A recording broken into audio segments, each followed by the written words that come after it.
Hello, I'm Jackie Ware. I'm Fred Maldonado. I'm Bill Masterson. And I'm Roger Morlan.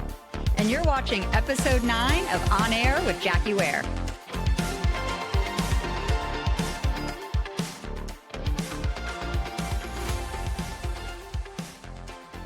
Hello and welcome. As we approach hurricane season, how can we ensure multifamily communities are prepared for disaster?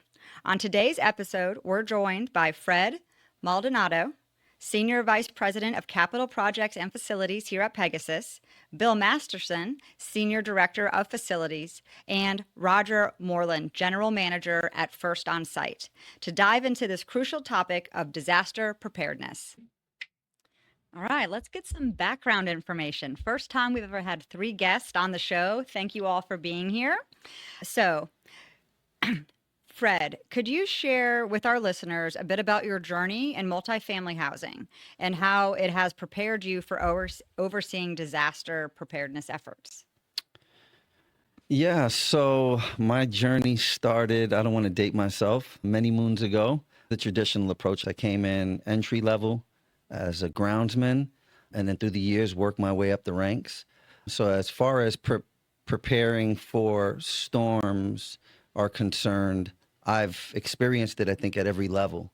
At entry level, what those responsibilities were like as a technician, as a service manager, and then as a regional service manager, and then today in the position that I'm in. Yeah, helping us get prepared. Bill, take us a little bit through your journey. I'm pretty much a lifer. My father bought investment properties with Lincoln Properties when I was in high school, and he convinced him to give me a job when I was in high school. So I've been doing it pretty much my whole life. I had a break in there for college and some other stuff after college. But how it's prepared me, I think, just like Fred, I've seen it at every level.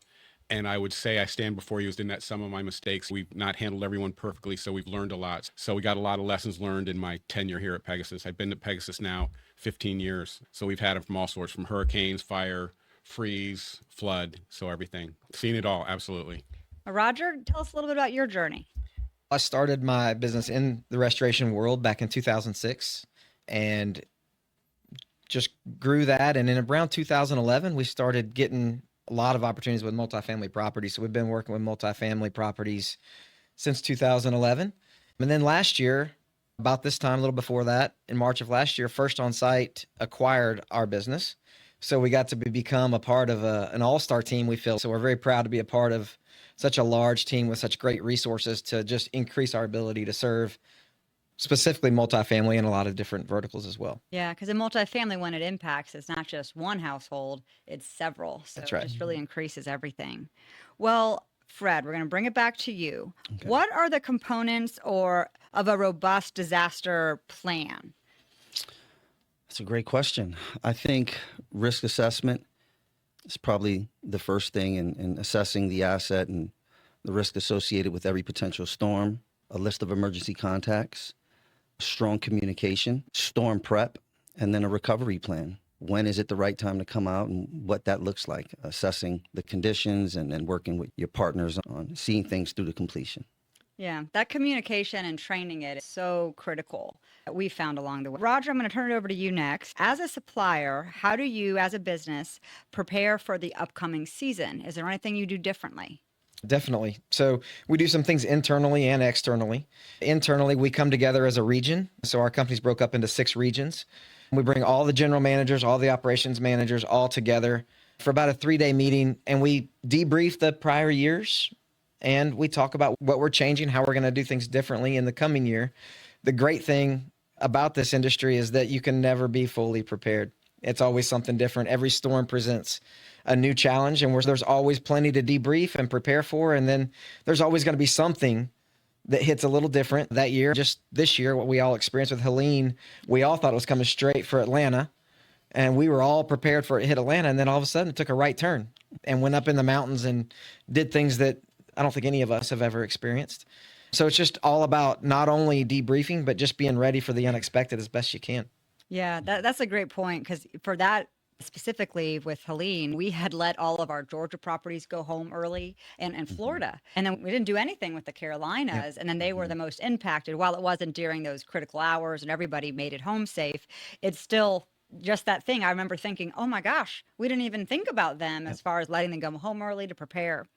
So, Bill, I'm going to turn it over to you next. So, how do you manage vendor relationships and contracts to ensure readiness for hurricane response? You've done a great job of that here at Pegasus the whole time. Walk our listeners. Right. First off, we have national account agreements and relationships with two major disaster response companies. So if we have a disaster coming, and we usually prepare, we watch the weather every day. We know if it's coming. So we're going to get on a call with them just to remind them that we're out here. We want to be first, and we have a point of contact that we can call to respond immediately. And they will position assets forward to the disaster before it even happens. And then second of all, we'll get together on a call with everybody before it hits, and we'll make sure that you're in touch with all your local vendors, which, specifically your landscaper and your carpet guy that can extract water, people like that, or the local police number, not the 911 number, and make sure all those contacts have been contacted. Typically, the local vendors, we prefer go with them first because they cost much less money, but we're ready with the national disaster contractors as well. Yeah, that's really saved us several times, just having the people there immediate. Because when it hits your community, it's really not just yours. Everybody's. It happens to everybody. Yeah. Are so crucial to getting the people you need out there immediately. Yes. Roger, how can you stay informed about the latest weather forecasts and emergency alerts during hurricane season? So we have a subscription to a service called Weather.io. And we get updates every 15 minutes. And we will typically, to customers like Pegasus and others, we will shoot those out morning and afternoon, twice a day. And if there's another significant change in what's happening.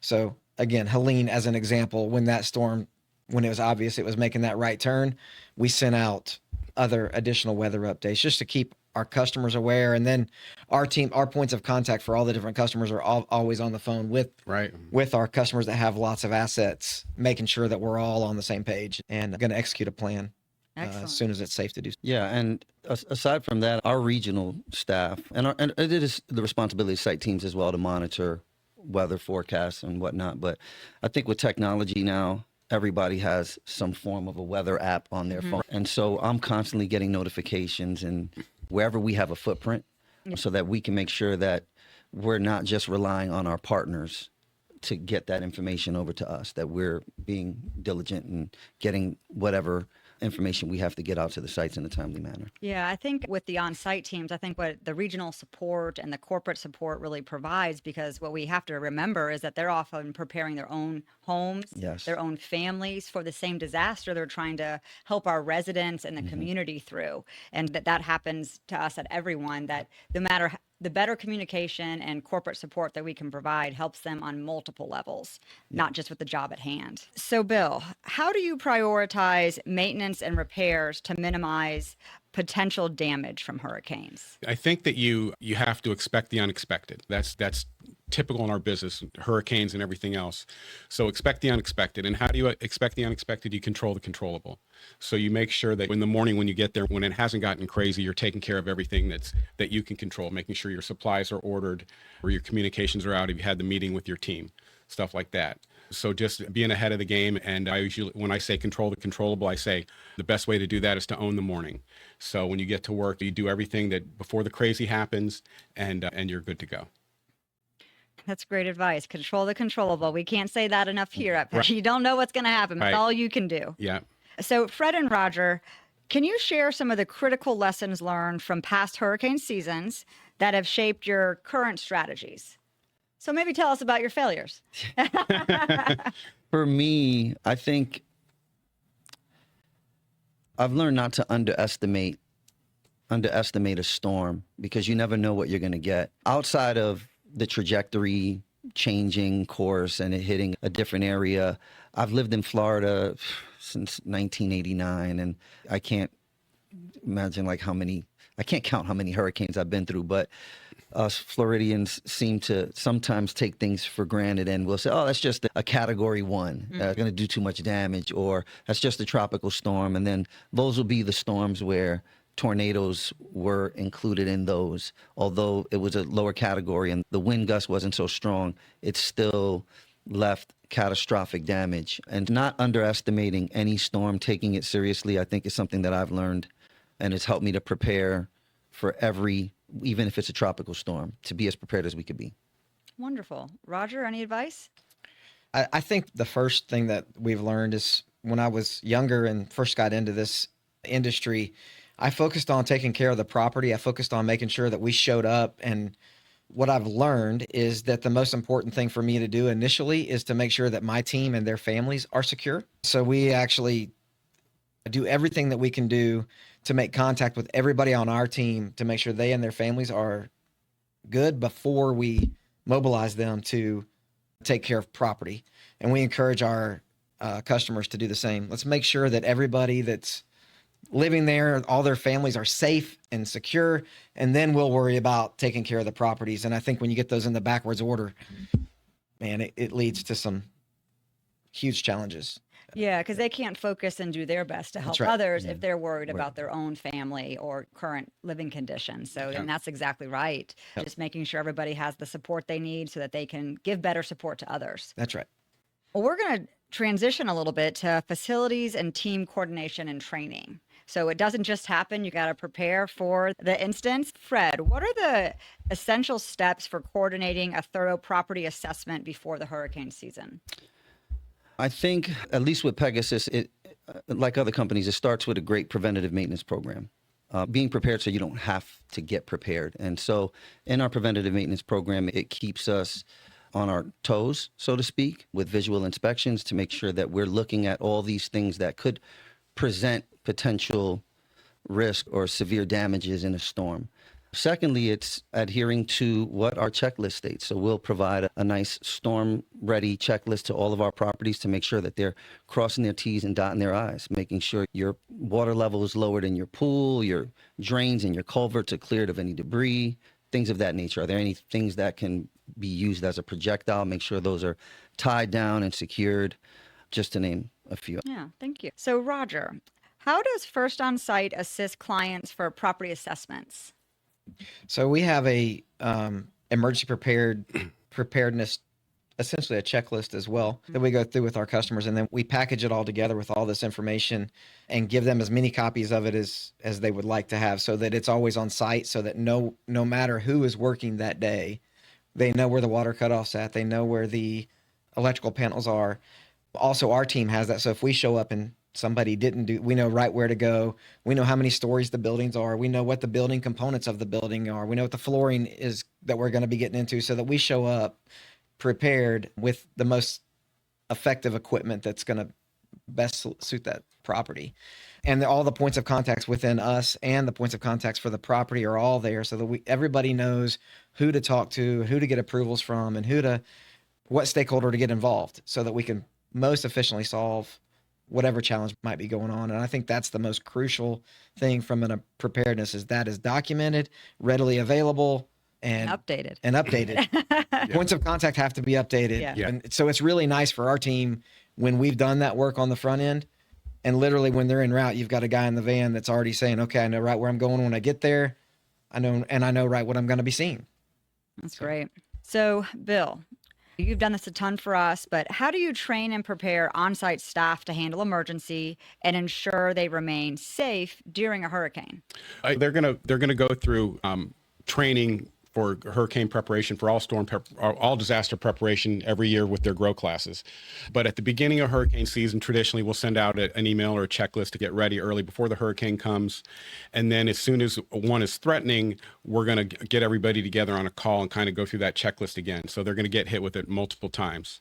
So really, and then in addition to that, there's other things like, for example, your utility shutoffs. That we're going to make sure that when we set up the property, when we acquire the property, that's in a conspicuous spot, so they know exactly what to do, like where the gas shutoffs are, the electric shutoffs, all that. But that call right before when the storm is threatening, that's when we're going to do the heavy lifting, and kind of, because I'm sure that the guys it's not front of center, it's not in the front of their minds. So we're going to go through that checklist then as well. Yeah, and I think having the call makes people feel, it really calms them a bit, because you don't feel so alone. Yeah. Because we send out the checklist, and I know they start actively working on that, but you feel like it's just Game hanging time. on your Yeah. shoulders. But when you're on that call, you feel like you're on a team. And that's really, I think, gone a long way for us in helping people be more prepared, trained, and maintaining a kind of steady thought process through it all. So, Fred, how do you coordinate communication and response efforts between property management teams and residents during a hurricane? So again, thank God for advancements in technology. I remember when I was on site and things like this would happen, we'd have to hand deliver Yes. notices to Yeah. to the residents to advise them of what was going on. We were all in better shape then. Indeed, Yeah. indeed we were. And so now I think with the ability to send out email blasts, it's really helped us with regards to keeping that strong line of communication with our residents for preparation, because they'll have a part to play in this as well. And if there's mandatory evacuations or things of that nature, we want to make sure that we're getting that information out to them as quickly as possible. Absolutely.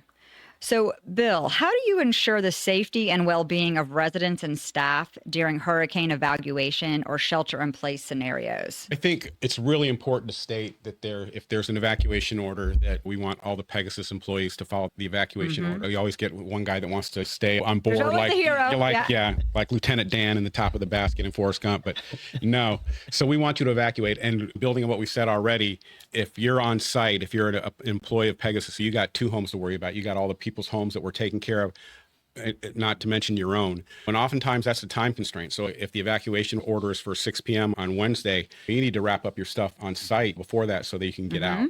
And then like Fred just said, we need to communicate that to the residents as well. And that also means when you return. So that communication with the residents through email is just critical, because they're going to evacuate to somewhere else.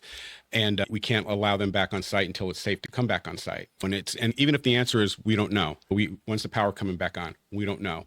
But just being able to communicate that is really important.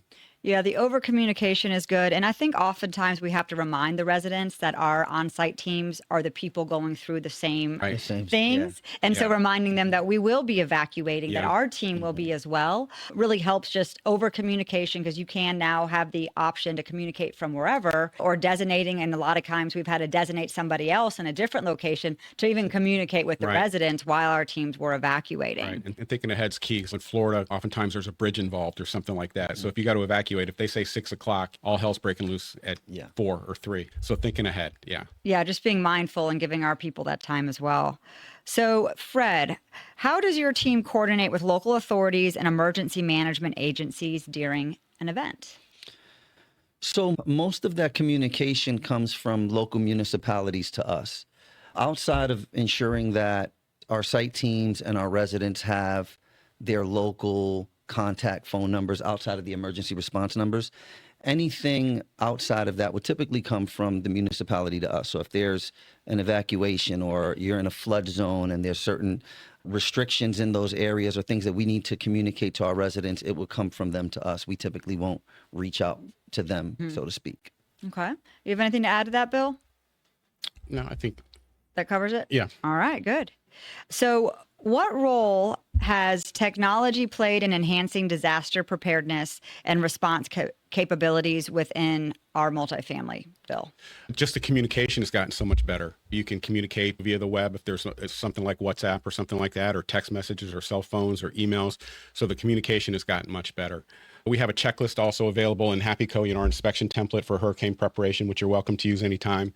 But just number one is that communication. Like when we know a hurricane's coming, one of the first things we do is we have that call. We're going to set up a group text through everybody in your leadership chain, from the maintenance supervisor, the property manager, the regional, the VP, and then include Fred and myself, so that we can communicate. Okay. All right, let's turn it over to our residents. So what steps should residents take to prepare themselves and their homes for a hurricane? This goes for not just multifamily. I think people who have single family homes can benefit from this. Tell us those tips and tricks. I think number one is just to stay vigilant and watch the local weather. We have a tendency to focus on that cone. We say, oh my God, it's going to hit Tampa, so I don't need to worry in Fort Myers. That's not true. You may recall a couple of years ago, we had one hit Louisiana, which took out all the gasoline for all of Georgia for 2 or 3 weeks. So that's number one. Be vigilant and watch the local weather. Next to that, know where you're going to go if you have to evacuate. And then you want to have the same supply checklist that everybody else does. That's available in numerous locations. We'll send it out, and it's in all the local news stations, and FEMA has a great one. But make sure that you prepare with water, your medicines, fill up your gas tank, cell phone batteries, etc. Yeah, you can never be over prepared. Correct. So what are the logistical challenges you face in ensuring continuity of essential services during and after a hurricane, Fred? Like, I know we've had that. Everybody does. that's difficult because those are things that are outside of your control, right? Like you have times where you can't get back to the property because blockage in roads or flooding. And so it's difficult for us to serve our communities when we can't necessarily get to them. Yeah. We rely a little in situations like that on our partners. Sometimes they have a little more bandwidth than we do. And so in certain situations like that, we'll lean on whether that be a First On Site or another restoration company that can assist us in making sure that we're meeting the needs of our communities. Okay, great. So, Roger, what are the key differences in preparing for hurricanes in different geographic locations?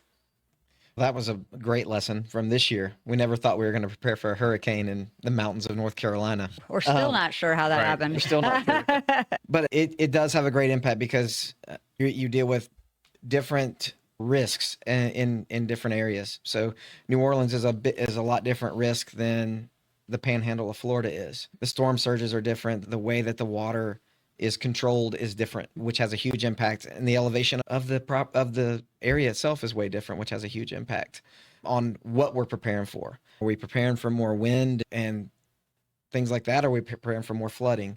And a lot of that depends on the storm, because some of the storms, the bigger risk is storm surge versus the wind. And so all those things with weather always come into play slightly different every time.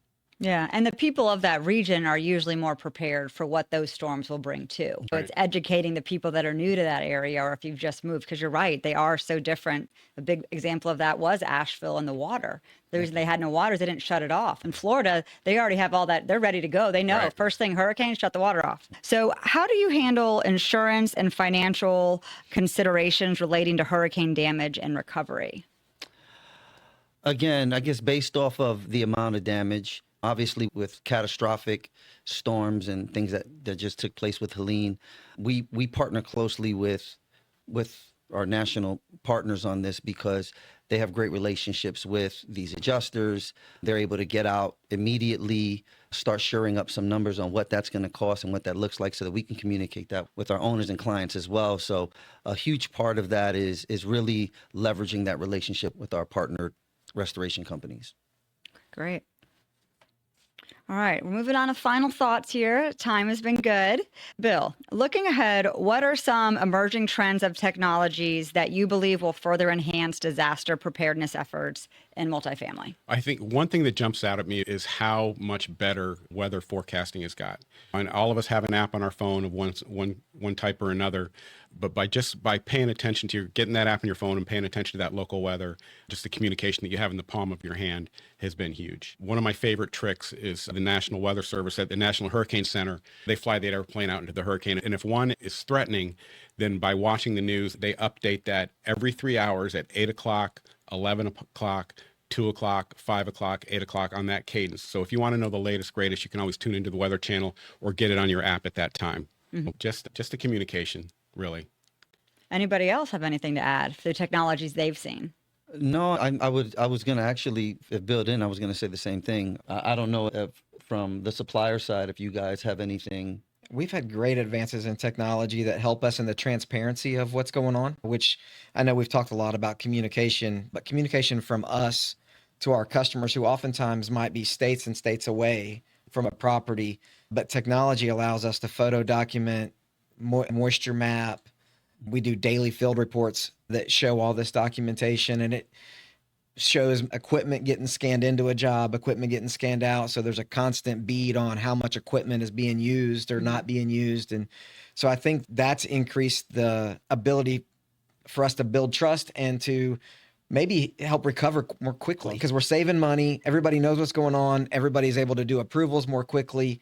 And we're able to hopefully get these properties back to their pre-loss condition that much faster when we're dealing in this transparent environment. Yeah. And it also, Fred mentioned that you guys rely on your partners to get those initial numbers to the carriers, which is very important. And so we call it a rough order, a ROM, or rough order of magnitude is the common term in the industry. And we're able to get those usually within 24 hours so that the carrier knows, okay, these are the reserves I need to set to the side. And then we get that scope letter that's going to explain how we arrived at that ROM within that 24 hours so that everybody knows, okay, it's going to be X number of dollars. This is how we get to that dollar volume. And obviously we may get in there and it may change one way or the other, but we try to be as close as we can. And if anything, we can back it down. It's always easier to say, hey, it's 10% less than it is to say, hey, it's going to be 10% more. And so technology has really been the key catalyst in getting more accurate and more timely with that. Yeah, I think, that time is everything, because then you can get the supplies you need, because everybody's going to need a lot of the same things. Like we said, it didn't just happen to our building usually. And so you're going out for the same resources as well. So if you can be the first supplier, you're going to get the first resources. So what are some of the most important lessons you've learned from past hurricane seasons that have influenced your approach to disaster? Let's do Bill first. Something that strikes me is that, like, whenever we have a bad disaster, not only hurricanes, we've had some freeze events, some winter storm events, is that what I call the fog of war, where afterwards maybe communication's not so great and you want to solve your problems immediately, and vendors start coming at you, and you maybe get vendors going that you haven't communicated to your owner. There's this almost like this, I want to solve this problem immediately. And sometimes the vendors can get a little bit out of control. So learning to communicate exactly what's going on with us in senior leadership, but also with your owner, so that you're making smart decisions, smart financial decisions in the aftermath. That's true. Fog of war is a real thing. Yeah. Yes, it is. Fred, any lessons to share with our viewers? Yeah, no, I would agree. And for me, one thing that I've taken away is, although it takes a village in these circumstances that we deal with whenever there's storms that hit, it is important to have a point person within that group that's going to facilitate and keep things in line, because you're right. There's people that just want to go, and you have the heroes of the world that want to just do, and there is an order in which things need to be done for a number of reasons, especially when it deals with cost and the financial part of it. So for me, a lesson was, whether it's a regional, whomever within our internal group, there needs to be that point person that's going to be able to dictate who does what and when and where. The collector of all information. There you go. Roger, you have anything to add? From our side, I think it's important to know your customer well and have those agreements in place to start before hurricane season hits, so that we know, okay, on this property, this might be self-pay, this might not be. And the more we know about our customer, the more those agreements have been agreed to beforehand. Again, we've got trust built at that point. Yeah. So everybody knows what to do, and we can move a lot quick. There's speed to trust, right? The more we trust each other, the more we have agreements in place, the more quickly we can all respond, knowing that we're going to get paid and knowing that the property is going to get taken care of. I think that's the key, is to not try to figure that out. I heard somebody say it once, let's not try to build a plane while it's in the air. Yeah, exactly. Good one. Yeah. Yeah, and no one's their best in a panic situation. So let's start looking ahead. What do you see as the most critical areas of improvement within our industry? What really needs to change to make it better? I think we keep saying the word prepare over and over again. And I think Fred mentioned it, being from Florida, you get so complacent. There's just a little tiny trade wind out in the Gulf of Mexico, and suddenly everybody's a hurricane. So you get trained not to worry about it. So many times we've had a hurricane where somebody didn't prepare, and they didn't get a flashlight. So they're trying to operate off their cell phone flashlight, which they didn't charge. Yes. So just absolutely thinking ahead to prepare on site, which is expect the unexpected. So by doing that, you control the controllables. So go ahead and get flashlights and batteries and roof tarps and some cases of water, etc. Just have on hand. Yeah. Anything to share? Can you repeat the question again? Absolutely. What do you think are the most critical areas of improvement in disaster preparedness and multifamily? Where are gaps? I don't know that I would add anything outside of what Bill mentioned. I know that from a developer standpoint and a builder standpoint, a lot has been done to meet the needs of, or whatever those local and requirements are to assist. Like in Florida, they have a lot of building codes now, obviously, that assist. So the way the infrastructure is set up now helps. But as far as for what we can control, I don't know that I would really add much more from what Bill stated. Okay. So, final question here, gentlemen. Can you share a memorable success story where your disaster plan made a significant impact in the hurricane event? We'll start with Roger, Bill, and then we'll end with Fred. The one that comes top of mind is not a multifamily example. It was actually some hospitals in the Asheville area and in the Charleston area during Helene. We actually had staff staying on site in those hospitals with equipment ready to go. And so those relationships, that plan was put in place beforehand. Hey, when we get a threat, And we've stayed the night several times in those hospitals over the years where it was just a night to sleep there and nothing really happened. But this time we may have saved some lives that day. We don't know. We hope so. But it really made a huge impact on keeping that hospital running and keeping those patients able to be served and taken care of. Wonderful. Great story. So the first memory that comes to mind, you may recall the retreat at Fairhope. Yes. That was a new lease up that we had several years ago, but they got hit by hurricanes twice, you may recall. Twice. I remember those. Yeah. But the challenge was that it was across a big bridge, and the entire staff had to evacuate and they couldn't get on site. So we'd actually pre-positioned assets before the storm, myself being one of them, to be able to get in there and clean things up and clear things out right after the storm happened. Yeah. Having that there, it was critical. Yeah. For me, it was getting approval to place generators on all our lift stations in Florida for a company that we owned and managed everything. When I think it was Charlie, Francis, I don't remember the year, it might have been 2004, where the 4 hurricanes came, slapped through the center of Florida. We were one of the few multifamily companies that didn't have to shut water off because of that reason. So our lift stations were working and our residents were happy, and the neighboring communities didn't feel the same way. So I felt like that was a success. Yeah. Yeah. So the moral of the story, you can never be over prepared, and communication is everything. Indeed. Thank you all for joining us. Really appreciate your time today. And I hope these helpful hints help people out there. I hope we don't need them. Yeah, exactly. Agreed. Nothing personal. Yeah. Listen, Have a good day. we don't hope for disasters, but the cardiologist doesn't hope you have a heart attack either. That's but if right. you need us, we're there. going to be here for you. That's right. I love it. Have a great day, and thank you for listening. Thanks.